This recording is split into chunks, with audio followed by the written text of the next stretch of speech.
Acheter aux enchères une place de spectacle ou ses prochaines vacances, c'est très fréquent aux Pays-Bas et en Espagne. Ça l'est beaucoup moins en France. Ça pourrait changer grâce à la start-up Loisirs Enchères qui est basée à Bordeaux, une start-up qui propose justement des ventes d'enchères en ligne de services culturels et touristiques. Bonjour Thomas Boisserie. Bonjour France Live. Alors faites-nous rêver. Avec Loisirs Enchères, vous nous proposez des balades en hélico au-dessus d'Arcachon, des séjours à deux en Italie, tout compris. Est-ce qu'on peut faire des bonnes affaires chez vous ? Comment ça marche ? Alors, loisirsenchères.com, c'est un concept unique. Un concept unique en France qui propose de vendre des loisirs et des produits et des services culturels aux enchères. La particularité de Loisirs Enchères, c'est que tout commence à 1 euro. Que ce soit votre ticket théâtre, votre tour du monde en croisière, votre semaine de vacances au ski, votre repas gastronomique. Et c'est entièrement gratuit. C'est-à-dire que s'inscrire sur le site vous permet d'enchérir gratuitement. Le, euh, la nouveauté tout particulièrement pour ce site, c'est que on a un rôle de dénicheur, c'est-à-dire qu'on va aller chercher pour nos visiteurs, notre audience, des, euh, des produits qu'on va pas forcément avoir l'habitude de trouver ailleurs.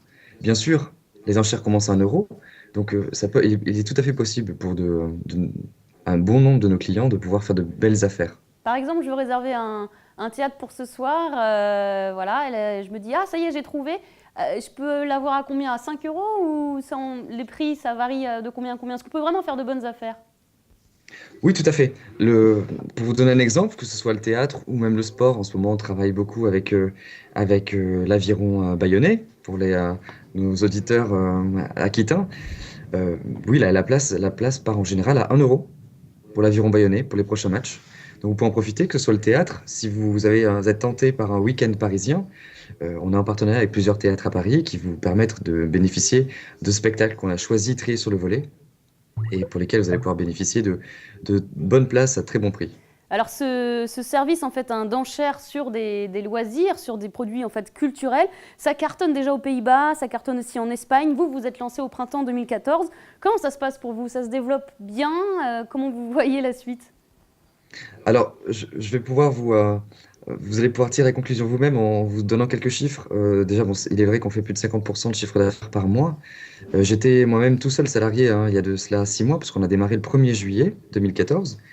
Eh bien, aujourd'hui, on est 6 salariés, on sera 10 en janvier et 15 d'ici juin. La rapidité du développement du site est assez exponentielle. Euh, Tout début de l'été, on était à 1 enchère par jour. Aujourd'hui, on est à 150 enchères par jour.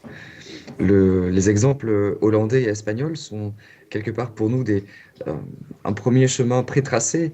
En Espagne, aujourd'hui, ils sont à plus de 500 enchères par jour. Ils ont été élus site de e-commerce de l'année. Et en Hollande, ils sont à 10 000 enchères par jour. Aujourd'hui, en Hollande, c'est le leader des vacances. Un quart de la population est inscrite dessus. Quand vous allez acheter vos loisirs, et le réflexe est automatique, vous allez l'acheter aux enchères sur le site hollandais. Ah oui, donc il y a vraiment un énorme potentiel. Euh, Quels sont les grands partenaires ? Vous parliez déjà de l'Aviron bayonnais. Est-ce qu'il y a d'autres partenaires qui commencent à vous faire confiance ? Est-ce que les marques commencent à se dire « Ouh là là, il ne faut pas qu'on laisse l'opportunité, nous aussi on veut être sur Loisirs Enchères » ? Tout à fait. Alors, l'objectif était de travailler au départ pour aussi prouver le principe de base du site et qui fonctionne sur le territoire français parce qu'il est adapté culturellement à un contexte, que ce soit des loisirs ou culturels, qui est tout à fait spécifique. Travailler avec des acteurs indépendants, des hôtels de charme typiques, des cabanes. On travaille désormais de plus en plus avec des acteurs stratégiques sur lesquels on est en négociation actuellement, donc je ne pourrais pas vous donner de nom euh, simplement dans la logique de la signature des contrats. Mais aujourd'hui, vous retrouvez une vingtaine d'hôtels par jour aux enchères sur le site, des partenaires type l'Opéra Garnier avec lequel on a travaillé, par exemple à Paris. L'Opéra On est en Garnier, négociation les avec de hôtels. grands acteurs culturels bordelais. Ouais. Je ne veux pas citer de nom non plus, mais croyez-moi, vous aurez des occasions Et d'avoir des week-ends occupés, hein, vous Amandine. parliez des hôtels justement. Alors, on a vu que le pionnier qui était dans tout ce qui était réservation de dernière minute, last minute, est en train de dégringoler. Voilà, il y avait ça s'était acheté 890 millions en 2005. Là, c'est sur le point d'être vendu 90 millions, soit 10 fois moins. Qu'est-ce qui s'est passé ? Si vous êtes un peu sur le même modèle, mais qu'est-ce qui fait la différence ? Comment ça se fait comme ça qu'il y a eu, vous expliquez un tel échec de leur part, et qu'est-ce qui vous fait penser que vous pourriez être un développement différent, avoir un développement différent ? Alors pourquoi le loisir l'enchère va fonctionner? C'est un constat double déjà. Aujourd'hui, prenons l'exemple d'un hôtel qui est le plus simple. Un hôtel n'est jamais complet à 100%. Quand il va vendre sur un circuit promotionnel sur le net des nuitées supplémentaires de ces chambres qui seraient restées vides, la plupart du temps, ils ont affaire à des grands mastodontes hégémoniques sur lesquels ils ont très peu de marge de manœuvre en matière de négociation des contrats, en matière de négociation des marges Vous avez aussi, hein, beaucoup plus de marge de manœuvre, c'est ça que vous voulez dire? tout à fait. Nos contrats sont co-construits avec le partenaire pour que ça lui ressemble, pour qu'il soit aussi satisfait à la fin. À cela, la plupart du temps, quand vous êtes un fournisseur et que vous vendez sur Internet, vous êtes dans l'univers du rabais. Des pastilles moins 50%, des prix barrés. Et sincèrement, de plus en plus souvent, vous êtes certainement internaute comme moi, ces prix perdent un peu leur sens en fait. Les prix barrés deviennent complètement dingues. On va avoir à 39 euros quelque chose qui en vaut 139. Qu'est-ce que ça veut dire au final? Oui, alors que Donc ça- ouais, vous êtes beaucoup plus simple dans le... Ça peut être beaucoup moins cher tout de suite, c'est clair et c'est net.